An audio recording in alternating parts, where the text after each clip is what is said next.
Well, good afternoon from Colony, New York, a little suburb of Albany, and it is hot, very hot out in Albany. It feels like the middle of the Saratoga meet, and it's only May. I don't know if that is good or bad as we move forward, but we are moving forward in horse racing. It's been great news that the New York Racing Association is allowed to open, and that will happen next Wednesday, then 25-day meet, abbreviated, and the Belmont Stakes. And it, again, horse racing, because of the coronavirus pandemic, is just whacked this year because everything's different. It's a whole new world that we're living in.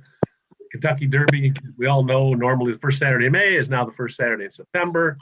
The Belmont Stakes, normally the third leg of the Triple Crown, is the first leg, and it's going to happen on June 20th. Normally it would be called the Test of Champions because it's a mile and a half. Now, because it's the first leg of the Triple Crown, it's a mile and an eighth. And that'll be the first leg of the Triple Crown. We had some big news yesterday when Nadal, one of the top runners from the West Coast for trainer Bob Baffert, was retired because he broke his leg. And he will not be in the Triple Crown. He won't even run again this year. There's an outside chance he could return as a 4-year-old. That's what Baffert told me yesterday, but we'll have to wait and see about that. So, now the Belmont still is going to attract the best horses we have in 3-year-old in training. 'Tis the law. The Jack Knowlton Saratoga stable horse, I would think, has to be the favorite now. It's his race to lose. But we'll be talking about that hopefully with Jack as we move forward. Today we do have a guest coming in with us, Terry Finley, the managing partner of West Point Thoroughbreds, one of the top syndicates in all the land of racing. Terry's a little late joining us because he had to watch his horse running down at Churchill, Jungle Warfare. And how did Jungle Warfare do? So he had a good setup, and he was last, and he rolled by the field, and he got up to win. I just don't know if they took him or not, because we put him in for 50,000. So I'm waiting for the text off the team. So, but a success on the racetrack. Now I hope we still own him, but we'll see. Well, your day is already made without even being on with me, right? That's correct. It's always good to win a race, and it doesn't matter. People talk about that all the time. It doesn't matter if it's a 50 claimer or grade 1. It is very tough to win races. We all know that. So, 95% of the horses that run on any given day are losers. So it's absolutely good to put a W in the column. Well, Terry, speaking on that, obviously you watch the race. I'm at home. Are you in Saratoga? Yes, we live in Kentucky. We split our time, Tim, between Bowling Green, Kentucky. We just had a grandson last August 1st. Nice. So we're kind of we split, and we hadn't been up here all year so far, and it really great to get back up to Saratoga, see the greenery and all the things that all of us love to be, and the reason we all love this region. So it's good. Well, now as we move forward, Belmont opens up on Wednesday, and one of the things that is going to happen, at least in the beginning, is that owners can't go in to watch their horses run. And it's not NYRA's call, it's the government's call because of the restricting people in. What are your thoughts on not being able to watch your horses run for right now? Well, we would like to be able to go in, right? Partners, sole owners. I think it's going to ease, and we're all in this together. So when we say that, right, that's just not a phrase. I think you have to act that way, and like, look, we're very, very we're in a spot where we're very fortunate that we're able to operate. There are a lot of businesses and industries around the world that aren't able to operate. So I think we're grateful for that opportunity. The details and the things that are inconveniences, I think they'll work themselves out. But we're okay if the main thing is to get the horses on the racetrack. The vast majority of us agree with that outlook. And then the elephant in the room, of course, is Saratoga. Saratoga is a meet that really does cater to the owners because every owner wants to come to Saratoga. A lot of them spend the whole summer at Saratoga.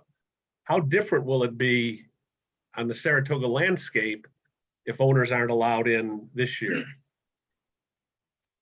Yeah, interestingly, that was on my mind, Tim, when we came up. I thought that wasn't the reason we came back to Saratoga, but I thought it would be very interesting to kind of get a feel for that. And the more I'm talking to owners across the country that summer in Saratoga, I think that there are more and more owners and partners that are going to come to Saratoga, and they're going to get the whole experience, save one thing, to be able to go to the races, with the hope that even if we start out right, sans fans and owners, that it'll be an iterative process, and we'll get maybe at the beginning of August, that might seem like an inflection point where more owners would be able to go and actually go to the races and do the things that we have to do to protect everybody. But I think it'll be a work in progress. And look, we know that these things are really out of our hands. So I've said to my team, I said, let's really focus on the things that we can control and that we have an impact on. And all the other things, we just have to have faith that the people who are in control of those things are thinking about them and are trying to apply common sense and are looking to put the safety of everybody involved at the forefront. And my take is that they're doing that. So I would for that I'm very happy, and it'll all work itself out. I really think it will. If you were allowed to go into a meeting with the powers that be that make these decisions to present a plan that you think would work so people could go into the racetracks, what would you tell them? Well, I think the first thing would be just a limit to the size, right? And I know that that's a big challenge, because I remember the governor maybe 30 days ago, somebody asked him about Saratoga, and he made the comment, which I thought was right on, was the fact that Saratoga in August, projecting, so this was in April, but projecting forward to Saratoga, the governor thought that it would be an issue because it would be at the time where a lot of people would be looking to get out of their cubby holes, so to speak, and it would be a draw, and not just from New York, it would be from all over the East Coast and all over the country and all over the world. So I think that was a concern of his, and it's a concern of ours, right? We know the diversity of the people that we attract to Saratoga. So I would just say, right, use the data. I would say, if we're going to do anything, be safe and not sorry. And, Saratoga is going to be here, right, forever. And if we have to be in a position where we suck it up in 2020, so be it, right? But we know health and the welfare of our people and our horses are at the very front. So that's kind of a roundabout way, but I would just say use your common sense. And there's also is discussion, well, maybe not big discussion, but people have whispered it. My phone's ringing. I got to turn that off. I just turned mine off, so we're in sync. I should have done that before. Well, I'm gonna have to put that down. It's actually the guy from Ira calling me. Maybe he's listening. But the question I wanted to ask you was what about having Naira race the Saratoga meet in New York this year rather than come up here? I'm sure you've heard people talk about that. And I know the reason why they want to run up here is because the Saratoga brand is so strong. People are going to bet the Saratoga races at Saratoga, and they might not bet them when they're down at Belmont, and they would have to run some of them at Aqueduct. Right. So, look, any of the decision makers that are looking and projecting forward, right? They've got to use data. And if they don't have data, right, they have to use assumptions. And so really that's what I look at when I look at all the different entities that are looking at the next couple months and the next year, and they have to make assumptions. And so really we have to put a lot of faith in that people are doing their homework when they're making assumptions. So at first I thought it would be a no-brainer just to stay at Belmont. But I've evolved. I've seen things ease up. I've seen tracks around the country employ the kind of safety measures and the protocols that seem to be working, right?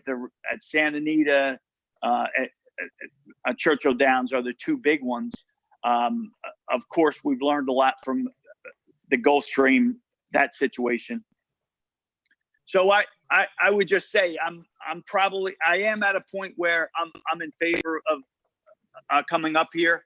Just have to do it smart. I know the big issue is the fact that we're going to bring up probably 400, 500, 600 people from the backstretch at Belmont, and they're going to come up here. But if you look at the job that all the entities have done on the backstretch at Belmont, like it's been really, really a success story. When this thing first hit, they were projecting a lot of deaths, and unfortunately we've had a single death. Obviously one death is too many, but we've done a darn good job when you think about a closed society. And so just to give you some numbers, there are about 600 people that live on the backstretch at Belmont, Tim, and about 400 that come in every day. And so, there are costs and there are pros and cons of that. But one of the real advantages is that we have the ability to keep that tight, the inner circle, and we're doing the testing, we're doing all the different things, and trying to apply the best practices. So I don't see that as the kind of risk I probably did, 45 or 60 days ago. But we'll get it right, and everybody will use their common sense, and we know it's going to be different. We just have to accept the fact that it's going to be different, and we'll make it work. Before I ask you my next question, I just want to let the viewers out there in television land know, if you want to ask a question to me or Terry, type it into whatever device you're on, and hopefully we'll be able to get to it if anyone has a question. Terry's very good at answering questions, as I've found throughout the years.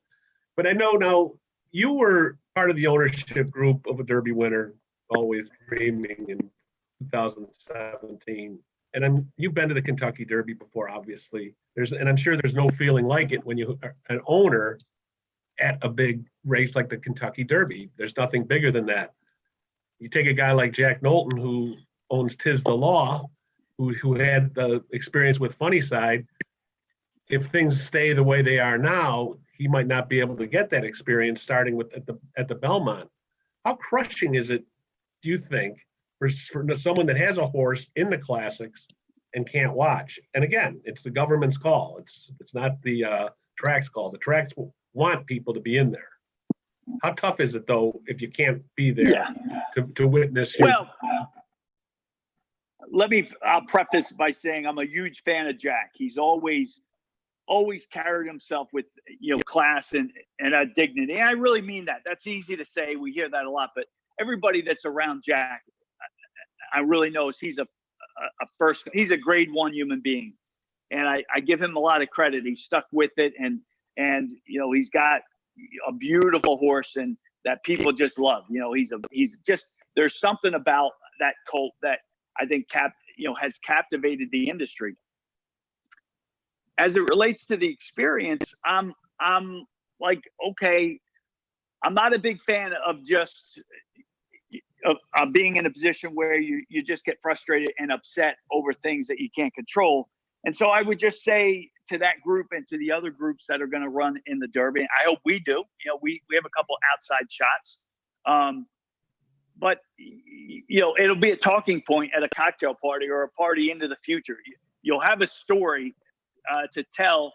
And I'd like to think while the experience, it won't be the same, it'll be so novel and it'll be so unique that you'll be able to build the story. Because really, that's what horse racing affords us, right? It, affords us an opportunity to gather stories and to make memories. And so it'll be a unique memory. And that's how I look at that. I'd suggest to anybody, like, don't sweat it, right? Because there was a point in time where we didn't even know if there was going to be a Kentucky Derby or a Preakness or a Belmont in 2020. It looks as if there's a good chance all three of them are going to go off, albeit in a different order and with some adjustments, but so be it. Like, we can't feel sorry for ourselves that we've adjusted some things, especially when you look at the status of all the different industries and all the different companies across the world. So we don't have anything to cry in our milk about. We haven't had racing in New York starts again next week. The first time they've raced there since March 15th. How much of a strain would you say it's been on the guys that own horses in New York that haven't been able to race them, but still they're paying bills every day? I mean, it's not cheap to keep a horse in training, and when they're not running, they're not earning, and that means the owner's not making anything. How tough has it been, do you think, for people like that? And do you see people getting out of the game that can't stay in it anymore? Unfortunately, yes. There's going to be a shakeout, both on the trainer side and on the owner side.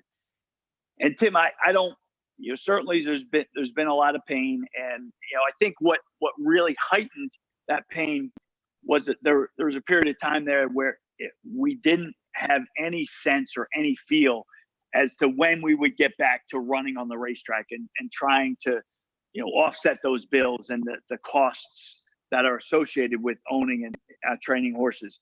We have that now.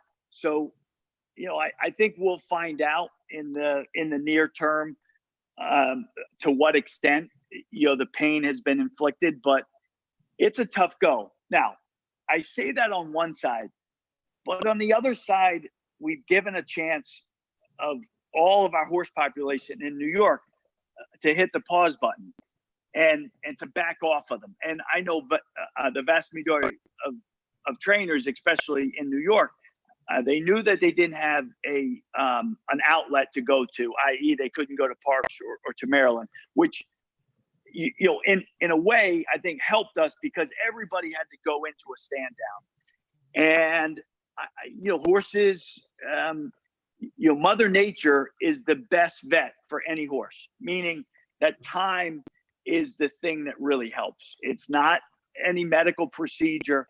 It's just time. And so that's what I'm thinking about is I take a look at all these 3-year-olds. I bet there'll be a more robust crop of 3-year-olds on October 1st, right? Than there would have been if there wouldn't have been a Derby on the first Saturday in May. So that's what I would say is, we might not get all of that back, but for the right horses and the right connections, I think everything's going to pay off. And look, I think that's the other thing that owners and trainers have an opportunity now is to look at their models and to see if their models still work.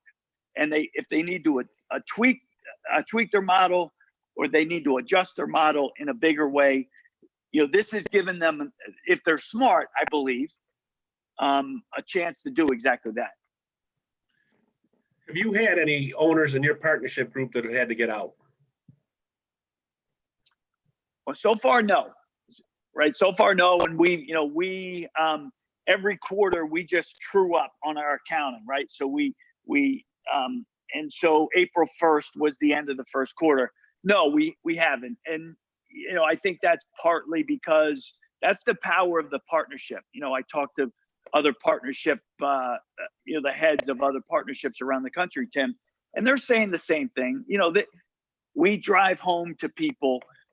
You don't want to put your retirement funds in this. You don't want to put your kids' educational funds in here. So you have to look at this as a situation that you're not going to get a return on investment. there's a decent shot you'll lose your whole investment. And I think when you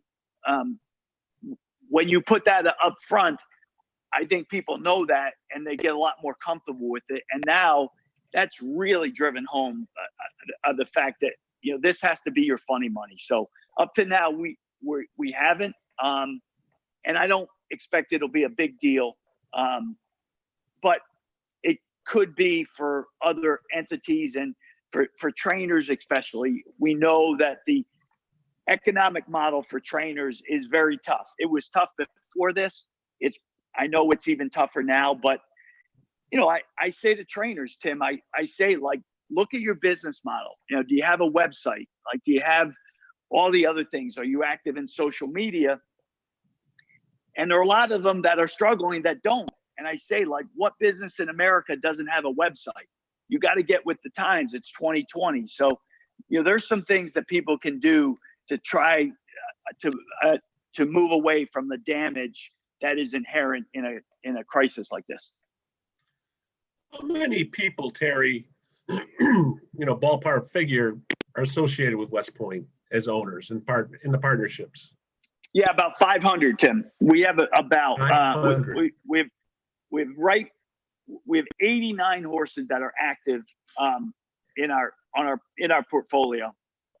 So, you know, give or take about 500. So we run all across the country, and it's a big administrative challenge, but it's what we love to do. And I tell people that, you know, I have people on a regular basis ask me about starting partnerships. I say, it's good. You know, the more partnerships that we have and the more people we can attract to the industry, you know, the better. But it's not just, you know, hanging up a sign. It's building the infrastructure and the financial systems and the selection system and the customer service system. And that takes a while. We've been at it for almost 30 years. We'll celebrate 29 years here in August. And, you know, this is all we do. I don't do anything. Obviously, I'm active in the industry, and as is my team, but, you know, we're not doing this as a part-time job. And I think that when I see partnerships and the ones that really excel, it's the ones that have teams that are really dedicated and focused and are passionate about providing a great experience for their horses and for their partners. You know, people out there listening, they might be saying, boy, that'd be fun to be involved, but I don't know if I can afford it. If you want to get in on the bottom rung, how much would it cost? I think overall, you know, depending on the horse, you know, 10, 12, 15,000 will get you involved. And yeah, that's what I answer that question the same way every time, because it's ask a lot. And you know, I think somebody said to me, well, no, I don't think, right? Somebody did say to me about a month ago, with the turbulence in the industry, they said it's becoming, again, the sport of kings and the sport of partnerships. And really, if you're not in one of those and you're not one of those, I think the center is getting squeezed. But, you know, we have people that reach a very high level in this business without investing a lot of money. That's the power of the partnership and the group ownership, you know, theory. So you would have someone, you know, if they want to get in for 12 or 15, they're getting a bunch of people together to pay that money. Yes, and that's our job, right? That's our job. Yeah. And it's really, you know, and we say it, Tim, that, you know, people that are in for 15,000 own 5% of a $300,000 horse.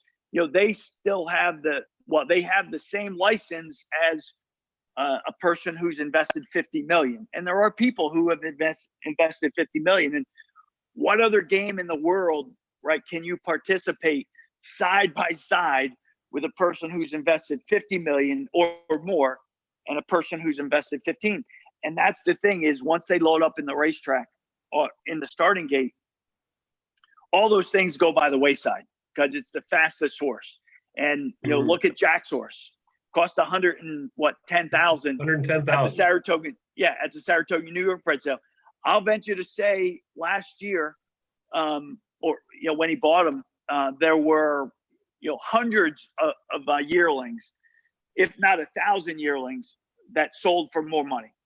And that is a clear indicator that it's not just about money. It's about your selection process. It's about the people that you have on your team. And we all know the biggest component of that algorithm is luck. But as they all say, we make our luck. The harder we work and the better we're prepared, the luckier we get. And Jack's a perfect example of that. I have a question, Terry, if you want to take it. It's do you foresee any changes in the industry that will last beyond the pandemic? Yes.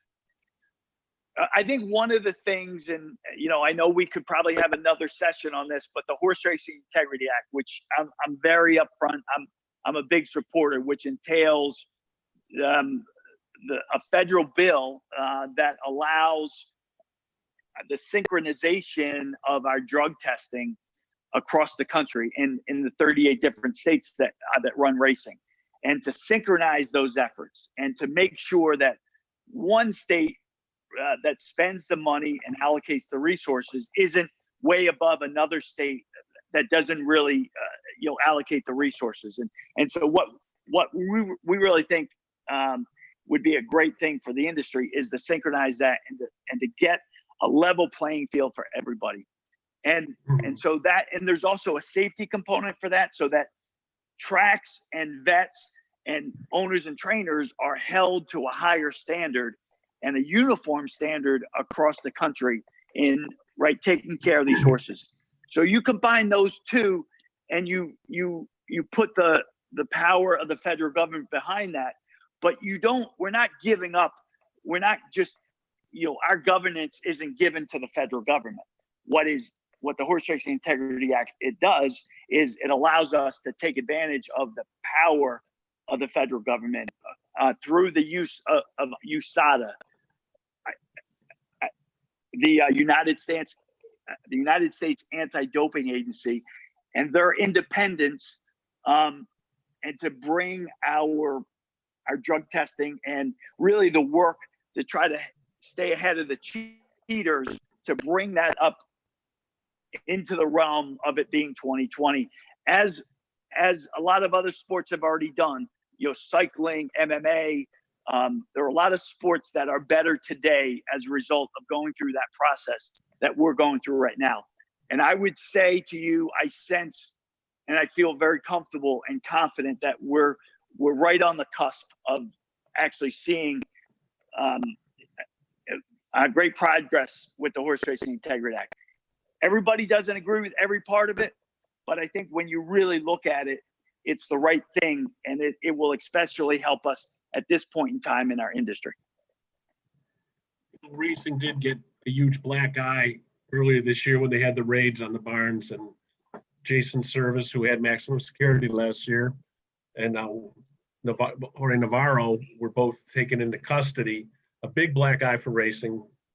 And then you have Bob Baffert's horse the other day, Charlton, who was one of the top horses on the Kentucky Derby Trail, tested positive in Arkansas. Now that case is still pending because they're having the split sample. Does that hurt the integrity that people think that the game has and should have? Do they think, people might think they're all cheating? Yes, and so that's a great question, and the answer is complex, right? But I think one of the things is that I've said to people, and I've been fairly active, right? This is how I make my living. I'm not in a position where I have a big company and I use this as a hobby. I've made my living since I got out of the Army in 1994 as the manager of a racehorse partnership. So this is really near and dear. So I think one of the things is if there are people out there that think everybody's cheating, they're not really our target market, because no matter what we would do or what protocols or a program we could implement, they're never going to come around to, hey, they're trying their best, there are bad eggs in every industry. There really are, right? When there's money and there's gambling, there's gonna be, it's, for the last 200 years, you've seen people try to cheat, and sometimes they're successful. So that's kind of the big picture. I think when you see it, and you see those high profile guys, one of the things, I talked to one of the owners that was caught up in it. And he said, I put a lot of money into the game. I've given back. I've given to the backstretch. I've been an advocate for our industry overall. He said, I would have thought I was going to be protected more, meaning that, like, I have to trust that the states are doing the job with the testing and the investigatory. And I think it's very clear, although they've tried hard, they haven't been able to get the job done. And we can do a better job. And I think the Horse Racing Integrity Act is going to do that. So I'd say, like, this is all coming to a head and we'll get past it. But it's just, I think it's probably, you look at Providence and Providence, that two really high profile guys, one of who trained the horse that crossed the wire in the Derby first, and they're led away in cuffs.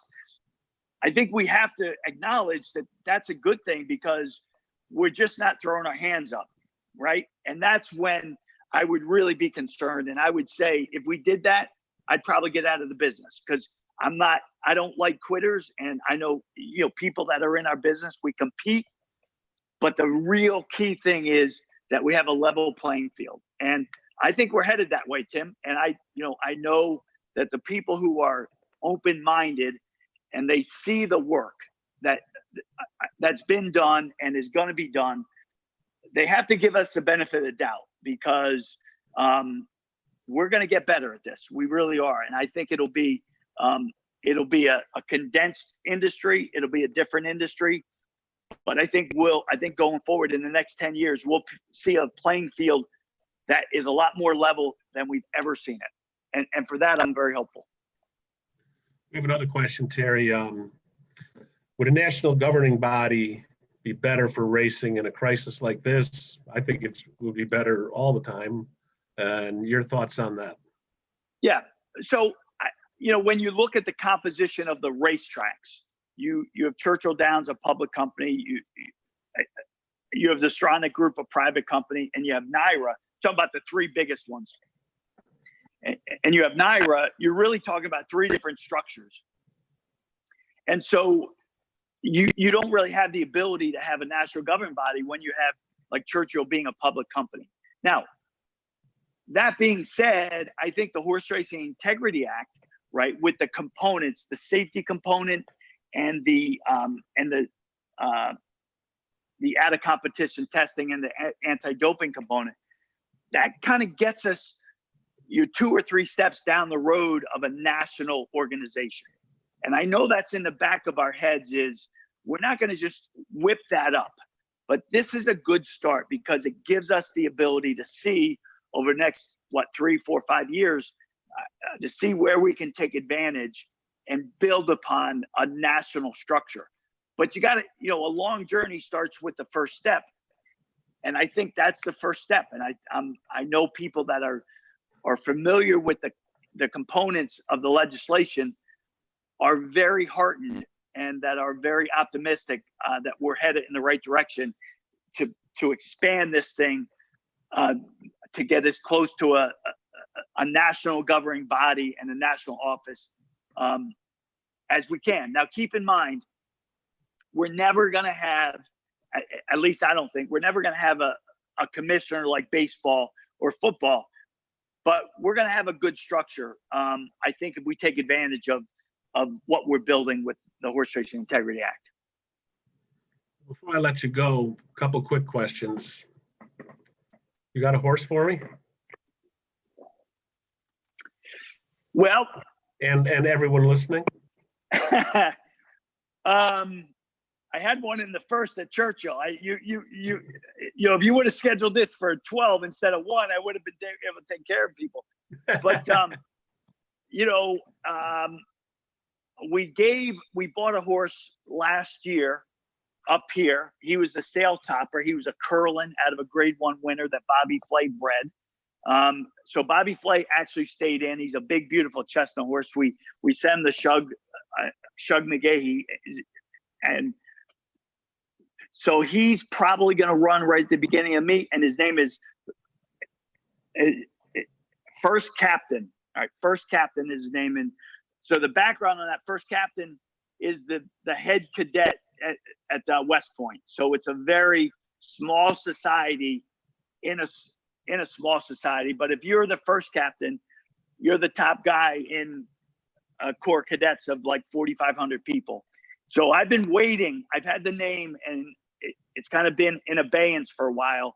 But we pulled the trigger, and we gave him, which I think is a great name. We gave First Captain to this colt. So I watch out for him. I know Shug isn't a guy who you would expect, to have a real precocious first-time starter, but he looks like he's a lot of quality, and I'd leave you with that. But our class is right now at 22, and so by the time all these sales are done, our class of 2020 will be about 30 some horses. So we're going to try to make all of them a star, and we know that they won't all be stars, but until they prove us wrong, they're all stars to us. I think you just guaranteed the First Captain's going to go off at 3 to 5 now. First Captain, yes, Shug.